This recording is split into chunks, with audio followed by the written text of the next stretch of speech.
ಅಪ್ಪ ಅಮ್ಮ ಯಾವಾಗಾರು ಬೈದಿದ್ದಾರ ಈ ವಿಷಯಕ್ಕೆ? ಅಪ್ಪ ಅಮ್ಮ ಸಿನಿಮಾ ಮಾಡಿದಾಗ ಸ್ವಲ್ಪ ಬೈದಿದ್ದಾರೆ. ಬೈದ್ರಾ ಸಿನಿಮಾ? ಅಪ್ಪ ನಾವು ನಿನಗೆ ಎಷ್ಟು ನೀನು ಎಷ್ಟು ಓದಿದ್ಯಾ, ಎಷ್ಟು ವಿಚಾರ ತಿಳ್ಕೊಂಡಿದ್ಯಾ, ನೀನು ಏನಿದು ಸಿನಿಮಾ ಮಾಡ್ತಿದ್ಯಾ ಅಂತ ಅವ್ರಿಗೆ ಅಷ್ಟು ಇಷ್ಟ ಇರಲಿಲ್ಲ. ಬಟ್ ಚಳುವಳಿ ಸೇರಿಕೊಂಡಾಗ ಅವ್ರು ಭಾಳ ಸಪೋರ್ಟಿವ್ ಆಗಿದ್ದಾರೆ. ಹೋರಾಟ, ಸಮಾಜ ಸೇವೆ, ಸೊ ಅದ್ರ ಬಗ್ಗೆ ಭಾಳ ಸಪೋರ್ಟಿವ್ ಆಗಿದ್ದಾರೆ. ಓಕೆ. ನಾರ್ಮಲಿ ಚೇತನ್ ಹೇಗಿರ್ತಾರೆ? ಇವತ್ತು ಚಳುವಳಿ ಇಲ್ಲ, ನಾನೆಲ್ಲೂ ಹೋಗ್ತಿಲ್ಲ, ಯಾವುದೇ ಸಭೆ ಇಲ್ಲ, ಹೌಸ್ ಯುವರ್ ಲೈಫ್ ಹೆಂಗಿರುತ್ತೆ? ನಾನೇನೋ ಓದ್ತಾ ಇರ್ತೀನಿ, ಏನೋ ಬರೀತಾ ಇರ್ತೀನಿ, ಏನೋ ವಿಚಾರ ಚರ್ಚೆ ಮಾಡ್ತಾ ಇರ್ತೀನಿ. ನನಗೆ ಸ್ಯಾಕ್ಸೋಫೋನ್ ನುಡ್ಸೋಕ್ಕೆ ಇಷ್ಟ.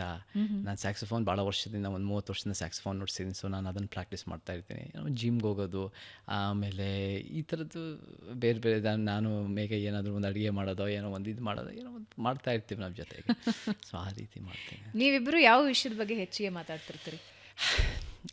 ಹೆಚ್ಚಿಗೆ ಮಾತಾಡೋದು ನಾವು ಆ್ಯಕ್ಚುಲಿ ಸಿನಿಮಾದ ವಿಚಾರ. ಅವಳಿಗೆ ಸ್ವಲ್ಪ ಆಸಕ್ತಿ ಇದೆ, ಅವಳು ಬರವಣಿಗೆ, ಈ ವಿಚಾರ ಬರವಣಿಗೆ. ಸೊ ನಾವು ಬರೆಯೋದು, ಕಥೆಗಳ ಬಗ್ಗೆ,